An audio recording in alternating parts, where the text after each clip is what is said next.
Très bonjour à tous. Nous avons une nouvelle version, la 2.27.3, qui vient tout juste d'être publiée, avec une nouvelle fonctionnalité pour ceux qui participent au Dakar Classique ou à des épreuves où la navigation se fait à la boussole.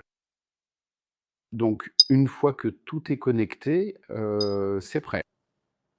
Ici, navigation à la boussole. Et quand il n'y a pas de section de régularité, ce que vous pouvez faire, c'est cliquer ici pour diminuer la taille des chiffres qui sont là et laisser comme ça. D'accord, une fois prêt, on a ici notre voiture, déjà dans le désert. On va plus ou moins dans la direction indiquée dans le roadbook qui est 260. Ici, 260.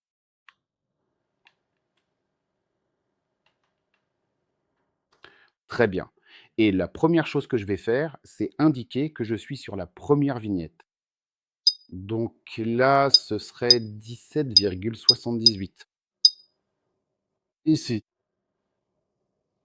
Hem, Comme on n'a pas de repère pour ça, ni de section, ça ne servira à rien.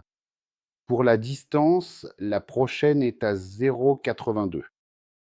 Je pourrais mettre ici 0,82 ou simplement mettre, 0,82.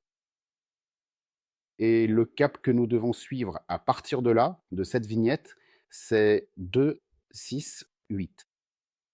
Et quand nous y sommes, on appuie sur démarrer. Le système va placer un point ici et au fur et à mesure que nous conduisons, une ligne verte va apparaître qui représente la distance parfaite, soit 820, depuis le point où nous étions jusqu'à celui où nous devons aller. Un cap, ce serait la boussole que nous devrions suivre, qui est 2, 6, 8.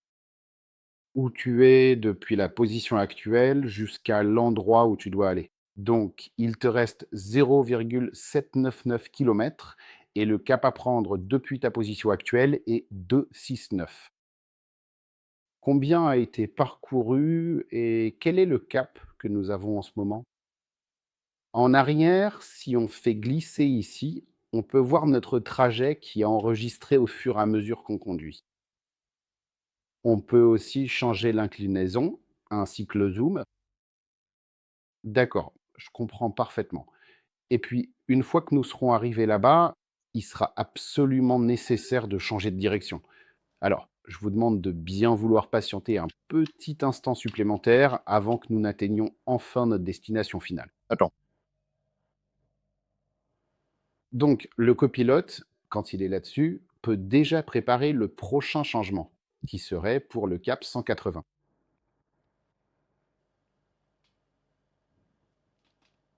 La distance jusqu'au prochain sera de 0,34. Et une fois que nous serons enfin arrivés là-bas, il faudra vraiment être extrêmement attentif au trépied ou à n'importe quel autre élément qui servira à confirmer précisément la situation. Il vous suffit de cliquer et vous aurez alors la possibilité de planifier votre itinéraire et vous organiser pour repartir sereinement en direction de ce tout nouveau point de passage. Pendant ce temps, le copilote se charge de préparer à nouveau ici la valeur de 80 et nous avons ici précisément 2,16.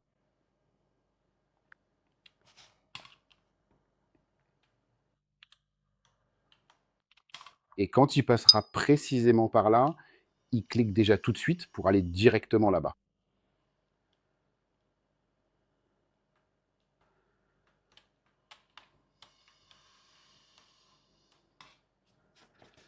Et on continue ainsi de suite, étape par étape, jusqu'au moment précis où il devient nécessaire de procéder au calcul de cette moyenne générale. D'accord? J'espère que cela vous aidera et que vous passerez une bonne journée.